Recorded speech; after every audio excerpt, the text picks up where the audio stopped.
coming through with the Osmo pocket, doing my little recording, and I get these guys are selling drugs or something. How do I know what a drug dealer look like if you got your shirt off, you got shorts on, flip flops, and you got your hair down? How do I know you a drug dealer? And I went in the line in there, with the camera, and one of them tried to snatch the camera. My reaction, smack his hand away. I'm not thinking that he there with like 80 dudes. BMT, and everybody that's listening, the guy that grabbed my cell phone, he's in jail right now doing life. Or doing 20 years or whatever they doing in jail. Because another tourist, a couple months later, got into a scuffle with him about the same thing. Guess what happened? In the scuffle, the guy got unalived. I guess because they kicked him too much or anything. So it could have happened to me. What's the craziest incident you had overseas? Crazy. I think I was in Brazil. I was recording in a place called Itapuã in Salvador, Bahia, Brazil. Coming through with the Osmo pocket, doing my little recording, and I get these guys are selling drugs or something. How do I know what a drug dealer look like if you got your shirt off, you got shorts on, flip flops, and you got your hair down? How do I know you a drug dealer? And I went in the line in there, with the camera, and one of them tried to snatch the camera. My reaction, smack his hand away. I'm not thinking that he there with like 80 dudes. So a scuffle break out among us. What? Yeah, so I'm like literally fist fighting with these guys. Some Brazilian girl that I met the day before works at a couple stands down. She comes flying out of nowhere and dives on me and told the guys he's American, chill, and talked to them in Portuguese and broke it up. Oh, but man. They was trying to finish me, bro. Yeah. But you like in the favela or something? Oh, when I was in Itapuã. If anybody know about Brazil, Salvador, Bahia, Brazil is already considered a dangerous place. I'm on this beach called Itapuã. It's a hood beach. The locals go there. If you go to Salvador, Bahia, most tourists won't go to this beach. I went there because I had a Brazilian girl, and I said I want to go to the grimiest, wildest, craziest beach to do a video. She said, I got one for you, fully down. Itapuã. I went there and I got a hostel there and I stayed there and I was recording. But yeah, it was crazy. And to go back into the story, BMT, and everybody that's listening, the guy that grabbed my cell phone, he's in jail right now doing life. Or doing 20 years or whatever they doing in jail. Because another tourist a couple months later got into a scuffle with him about the same thing. Guess what happened?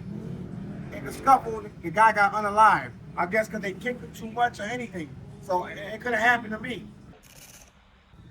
What country surprised you, like for the best experience? Like you didn't think you was gonna have a great time, but you. Easy work. It's El Salvador. In Central America. San Salvador, El Salvador.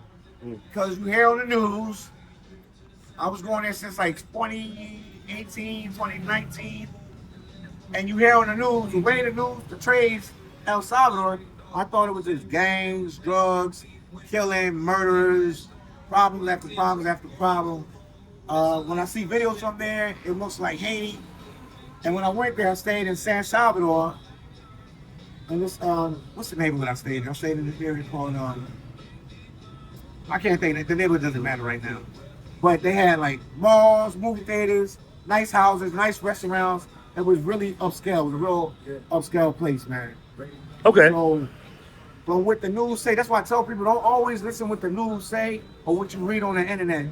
Because everywhere has a rich place and it has a poor place. And I'm glad I took the bus and I traveled there and saw with my own eyes and I stayed there. And I've been going to El Salvador ever since, man. And now they got the new president, Bukele, and he took the crime thing to another level that they don't have crime right now over there. Okay. But that shocked me the most because you hear about the M6, what I said, the M16, the M13s and the different gangs that come out of there. Right. And they have a good side to them that is never pushed in the narrative when you talk about how Salvador. Okay. So all my people down there being all them. Shout out to my people out there in El Salvador, man. Okay. Last question. If you had to pick one country that you had to live in for the rest of your life, what country would it be? Brazil. Hands down, Brazil. Things I don't gotta think about it. Unless I go to Africa, when I travel to Africa, in Kenya or Ghana. You've been to Africa though, right? I've never been to Africa. Okay. They have me on my channel all the time. Kenya, Ghana, or South Africa, or one of these countries told me something magical. Right now, 2026, well, we in April 3rd or 4th, Brazil. Okay. And how do you feel about Pattaya? I'm getting used to it. It's a little wild, it's a little crazy. The whole town is dedicated to partying and adult entertainment. I would say the one good thing I can say about the town, it's a lot of camaraderie between the brothers and stuff out here. That you can hang out with a lot of brothers, you can hang out with a lot of other. There's a camaraderie between the expats and stuff like that, so you can have a good time. But you got to be real careful out here, guys, ladies, whoever come out here, because you can blow money fast. And people say, oh, it's cheap, it's cheap. But if you're partying and eating out every night, it adds up.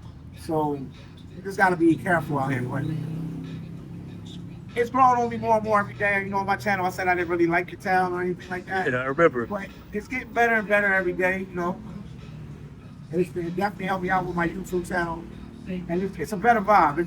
It's getting better, and I'm learning where to go, where not to go, how to spend my money, where to eat at, where not to eat at, what to do. So it's definitely worth the visit. It's like what is it? I would compare it to like Los Angeles, not Las Vegas, but a lower version of Las Vegas, but much more recreation than Las Vegas. Do you like Cambodia, Phnom Penh? Yeah, I do. It's real laid back. It's a chill vibe. There's not many people out there all the time. You can party when you want. You can go out when you want. If you just want that tranquility, you want that peace, you can get it. But man, people was asking me the other day on the channel about that, man. And between that and Vietnam, I can live in either one of them places. Vietnam has my heart because I like the food, but Cambodia just has a certain peace about it too. The same as Vietnam has. I feel the peace here in Thailand, but it's not as much. Definitely, I don't feel the peace here in Pattaya right here. This is just hustle and bustle land. And Bangkok is the same way. Okay. And I want to leave on a positive note, brother. I appreciate you coming on the show and dropping us all this information, man. You well respected in this space. You've been all over the world, brother. And we appreciate you putting out good content, man. No problem, my brother. No problem at all, man. I'm glad I could be on here on your channel, man. All right, peace. Peace, my brother.